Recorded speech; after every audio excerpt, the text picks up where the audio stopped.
करना चाहता हूँ, अगर उसमें कोई गलती हो तो मुझे क्षमा करें।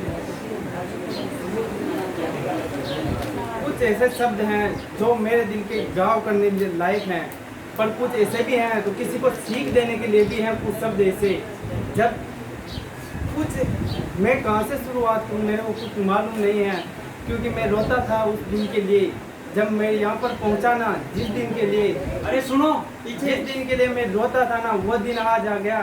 क्योंकि जब मेरी वाइफ थी ना मेरे को छोड़ के चली गई, क्योंकि वो ना, आपको हंसी होगी उस चीज़ की, क्योंकि वो छोड़ के चली गई, पर उसको मतलब ये चाहती थी कि वो मतलब कि मैं पढ़ाई छोड़ के उसके पास रहा करूँ, क्योंकि वो ऐसे चाहती थी कि मैं उसके पास रह के ना अपनी पढ़ाई को छोड़ के उनके पास रहूँ और उनके साथ काम करूँ और खेतों में बहते रहूँ ऐसे ही। जब मैंने उसे बोल दिया कि मैं कहीं पर भी नहीं छोड़ के तू चल जाएगी, तेरे बिना मेरे कुछ नहीं है, पढ़ाई में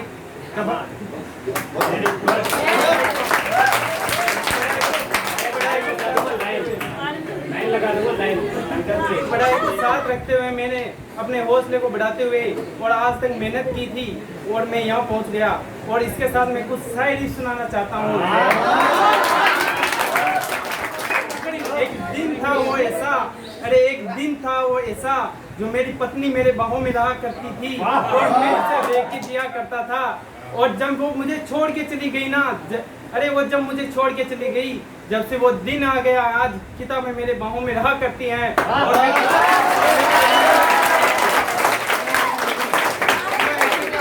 ऐसे दोस्तों, कभी किसी को धोखा भी मिल जाए पर किसी को मत छोड़ना, माँ बापों के ऊपर गर्व रखना, क्योंकि माँ बाप ही सबसे ज्यादा होते हैं, सर्वश्रेष्ठ माँ बाप होते हैं। माँ बापों से बढ़कर कुछ भी नहीं होता। हम तो कहाँ से मिट्टी के थे, हम तो कहाँ से मिट्टी की मूर्त थी।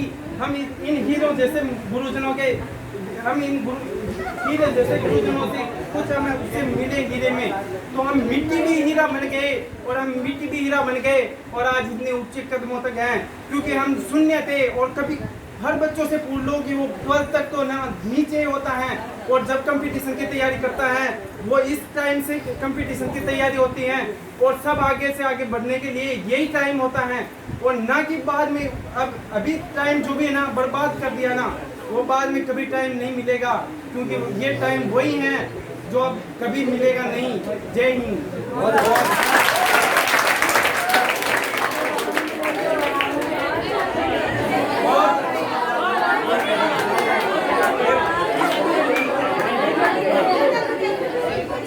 बहुत बढ़िया। देखो ऐसी समस्याएं, हाँ ऐसी समस्याएं लड़कियों के साथ भी हैं, बहुत सी लड़कियों के साथ भी ऐसी परिस्थिति, शादी करवा दी घर वालों ने, अब ससुराल वाले घर में तो खड़ा हूँ, माँ का तो नौकरी लगानी को ना, मैं तो खेता में रहा। लेकिन अगर पढ़ने कर ले कि मैं तो नौकरी लगूंगी तो कोई रोक नहीं सकता। लड़कियों की समस्या नहीं है, ये लड़कियों के सामने ऐसी बहुत सारी लड़कियां मुझे मिली जिसके ससुराल वालों ने मना कर दिया, लेकिन हमने उनको मोटिवेट किया और बताया, और आज वो नौकरी भी लग चुकी है। जैसे 2-3 लड़कियां मेरी जानकारी में और हमारे टच में थी, और आज वो सर्विस भी लगी। मैं भी जब जयपुर जाने लगा, हमारे गाँव के कुछ लोगों ने भैया फटना जो नराय फट लिया, वो फैलेगा, वो बर्मू का वो फटियो और वो वही ऐसे कहते। उदाहरण हमारे गाँव में एक बर्माची नाम का लड़का था, वो मतलब BA कर लिया था उन्होंने, लेकिन सर्विस नहीं लगी। अरे बातें मत करो, जो कहते तो हड़ हाँक। मैंने कहा कि हड़ हम हाँकेंगे नहीं, चाहे कुछ भी कर ले।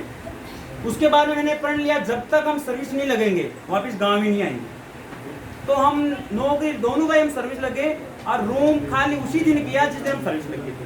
तो ऐसा आप भी प्रण करो। अब ये रमेश जी और अल्लाह जी यहाँ आए थे, इन्होंने ये प्रण लिया कि शकरगढ़ उसी दिन छोड़ेंगे जिस दिन हमारी ज्वाइनिंग हो जाएगी। और आज इनकी अब आने वाले 3rd ग्रेड में हो भी जाएगा और तभी जाएंगे। अभी जैसी स्थिति ये बता रहे थे, अभी हमारे भी एक सर्वे चल रही है, लेकिन वो पक्का 100% सर्विस लग जाएंगे। और जल्दी ही वो जो जाने वाले एक और हमारे स्टाफ में एक सर है, उनकी मिसेज को नौकरी नहीं लगे, वो छोड़ के मतलब भेजे नहीं ससुराल वाला। अब उनका क्या हुआ, 3rd ग्रेड में सिलेक्शन हो गया, दूसरे दिन वो आर्मी में मिल गया और 5 दिन बाद में फिर 2nd ग्रेड में और सिलेक्शन हो गया। तो अब वो क्या किया, उन लड़की को अभी वहाँ ससुराल ले रही है, बढ़िया हो रही है।